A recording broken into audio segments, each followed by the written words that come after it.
the opportunities. And it might seem crass to say, hey, there's opportunity in this crisis of cyber war, but the reality is when we look at the war spend, Douglas Aircraft Company had 3 different plane lines models prior to World War II.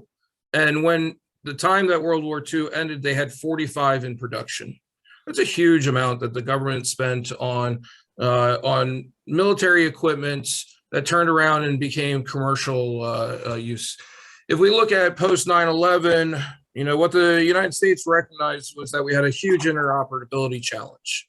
And so the government spent $6.4 trillion on post 9/11, about $1 trillion of which was on the IT capital expenditure, all that IT refresh. And that money flowed into the Washington, D.C. region.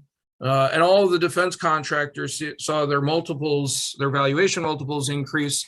And it became really easy for the large publicly traded to go buy the medium to go buy the small, because money was just flowing into the industry and the investors rushed in. The cyber war is going to have a very material similar impact. Before we got to where we're at today, U.S. or global cybersecurity spend has been about $200 billion. We know that there's going to be another $30 billion associated with CMMC. Biden's executive order, the infrastructure bill, the recovery bill, we're seeing billions of dollars added to that. But when we start thinking about the cyber war, it dwarfs that. And understanding the government contracting world as well as I do, mission critical is where a stable spend occurs, right? So when the U.S. economy shuts down, we keep the lights on at the forts. When there's COVID, we're trying to make sure that we prop up the things that are mission critical, and it's one of the only topics that has bipartisan funding supports. The next major thing to understand is the government is calling for a public-private partnership. That's always a bit clunky. And when you're dealing with 16 different sectors, you're dealing with many different federal agencies. So there is an opportunity for those organizations that can help facilitate that partnership to jump in and prove themselves as thought leaders, as trusted advisors, really helping facilitate the discussion between industry and government. And that partnership is not just between one hypothetical homogenous industry, but it's really the fragmented small, medium, large. When we talk about energy, we're talking about nuclear power, we're talking about oil and gas, we're talking about electric utilities. Some are multinational and global, some are rural, right? And one-off, and they all represent vulnerabilities into the system.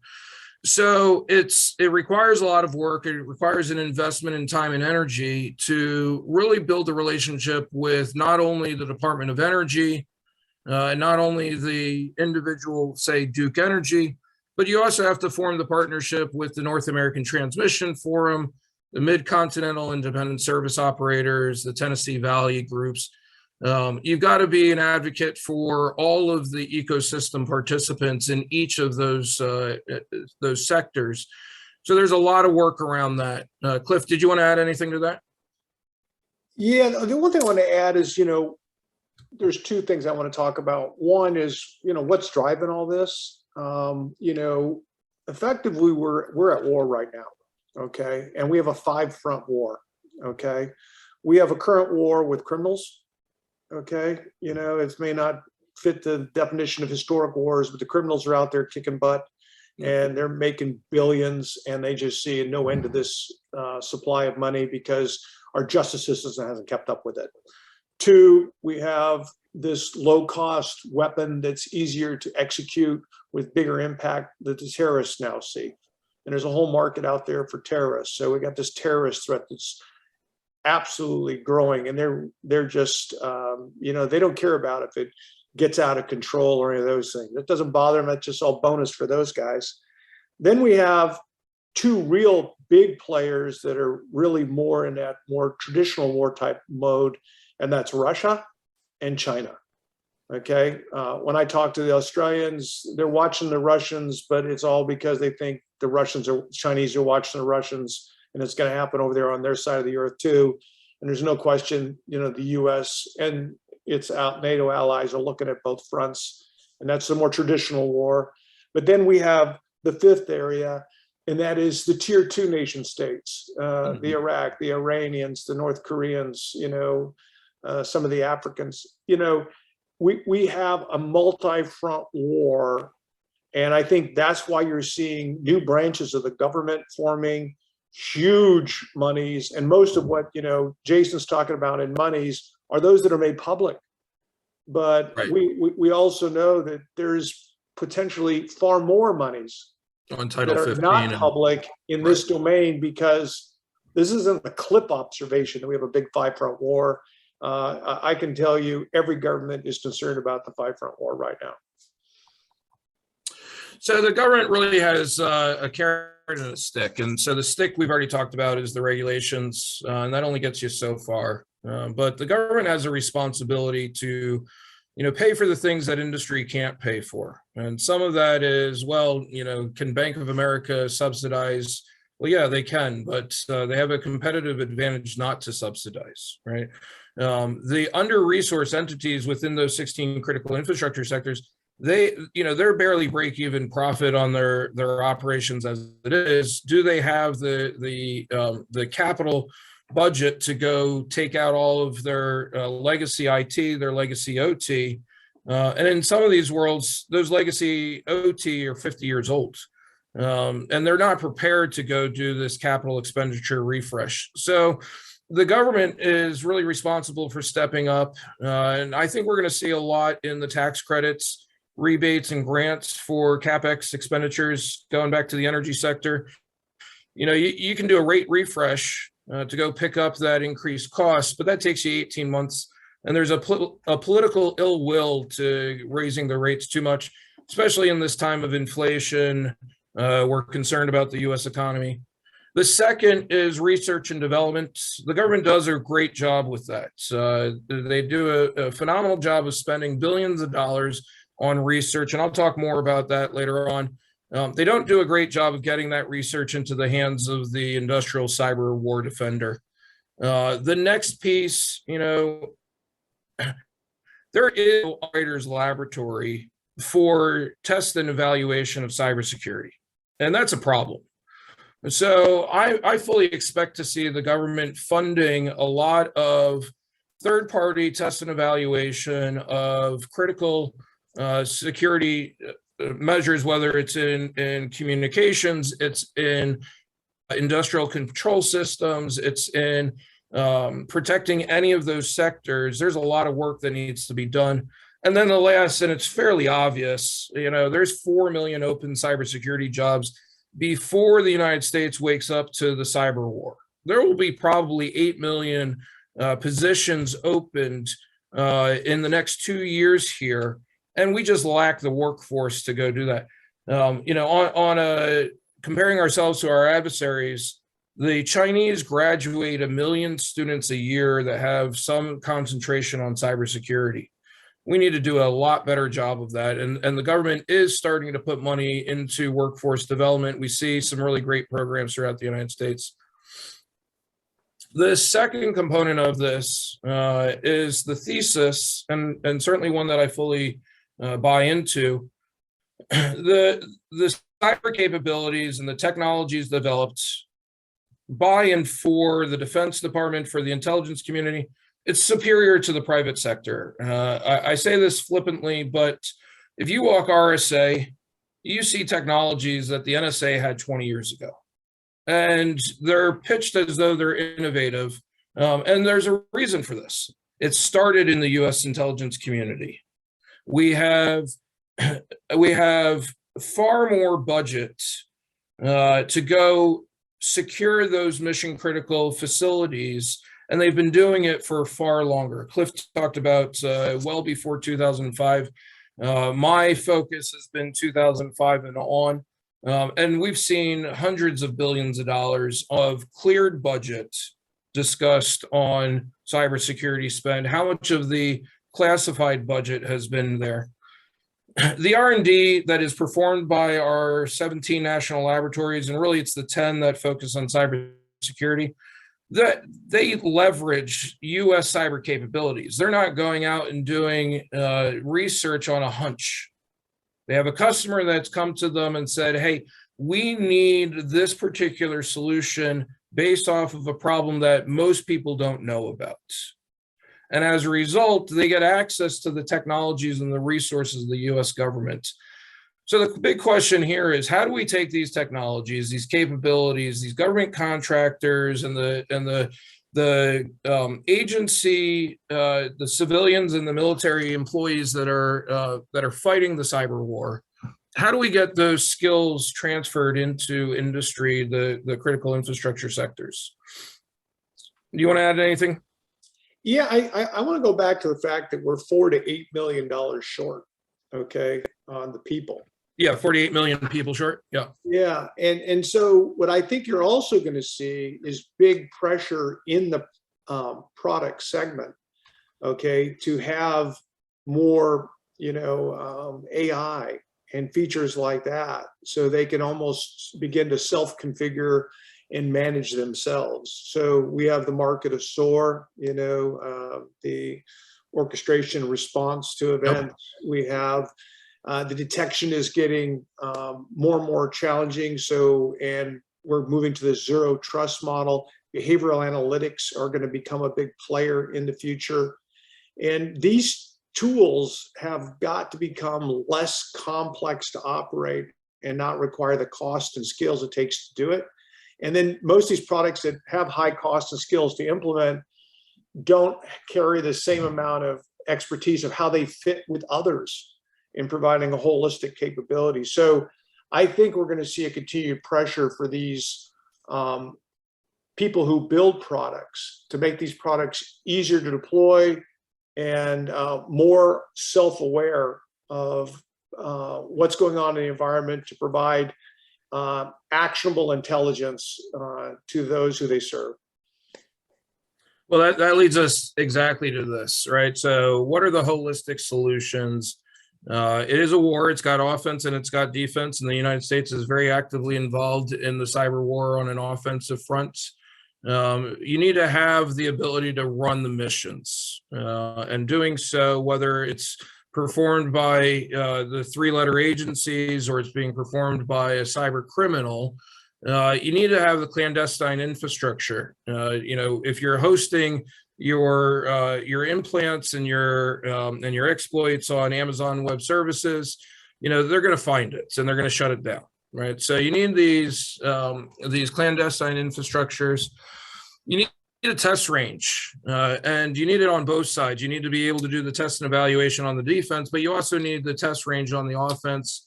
You need to know what the tools are going to do. In our portfolio, we care a lot about the command and control of the toolkits, of the implants, the exploits. You need to have that advanced R&D capability. And then the workforce both has to have the skill, and you got to be able to recruit them. On the defensive side, it's more than just, hey, let me go buy one of those 3,500 tools. It's a complete mindset that starts with the management team. And most people don't really understand cybersecurity to begin with, let alone the people on the board, the executive team, the CFO, the CEO, et cetera. The CISO, the CIO, the CTO frequently think they do. And I don't mean this in a disparaging way, but the reality is most people are too busy putting out fires to go keep abreast of the latest trends, the latest advances in cybersecurity. Cliff is going to talk a lot more about the zero trust security architecture. I'll hit on the AI-driven technologies, and I'll talk about a couple of our partner organizations. But the reality is the U.S. government has the Joint Artificial Intelligence Center. Most of cyber is going to be around standardization and automation. And how are you going to do that? Managing the command and control, making it far easier to track compliance and vendor management. So what we see as important but pestering capabilities needed for risk management. It's going to become far more core part of daily operations. And if we can do those activities in an automated way, I think the better. The incident response, it's fragmented. Most people don't know how to do it. You don't deal with a crisis until you're in a crisis. So how do we help? And then the obviously, again, that workforce. And I'll hit one last thing here. I think we really need to have a combination of standardized solutions across that industry and a centralized monitoring capability. I think Israel does it really well in their energy sector, where each organization is responsible for their own security, but there is a centralized monitoring group that provides threat awareness, threat intelligence, and incident response. And the United States, we don't have the funding in place within our justice or DHS to really go help every organization that's dealing with a cybersecurity attack, and that's real problems.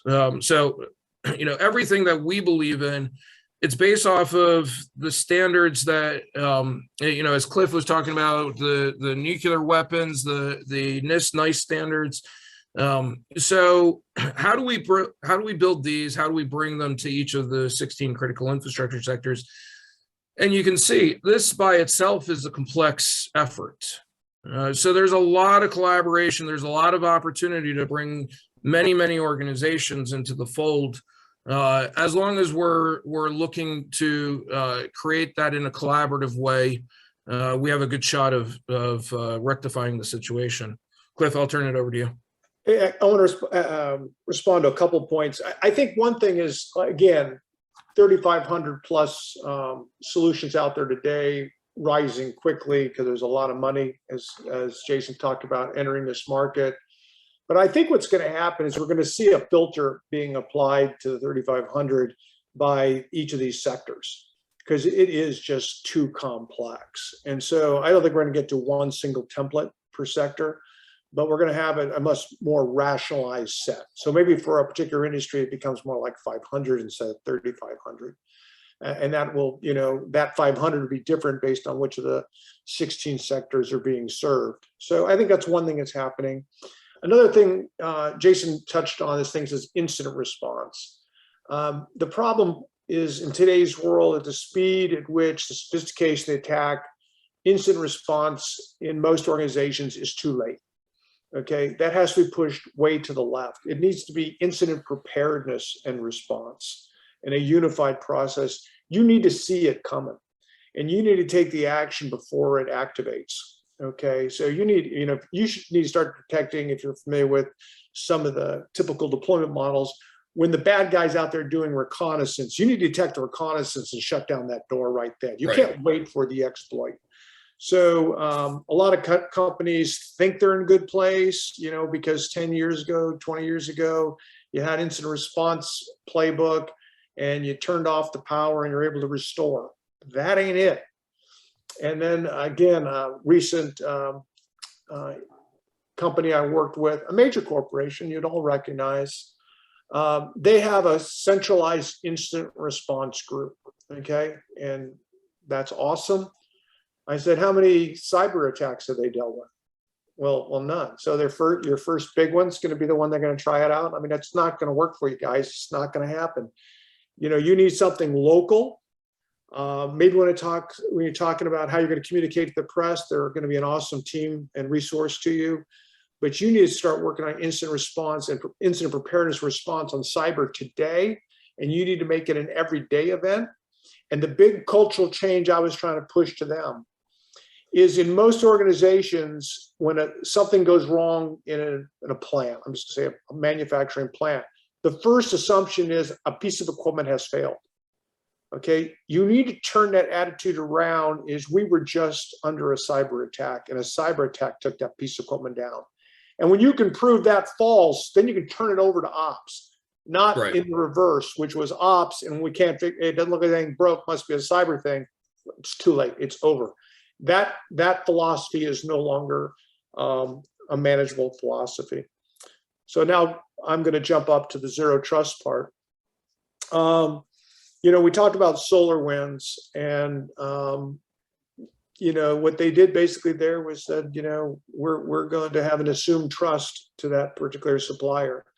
And assumed trust is what's destroying everybody, okay? Most of the big breaches you see is an assumed trust was extended to someone who probably didn't deserve it, okay?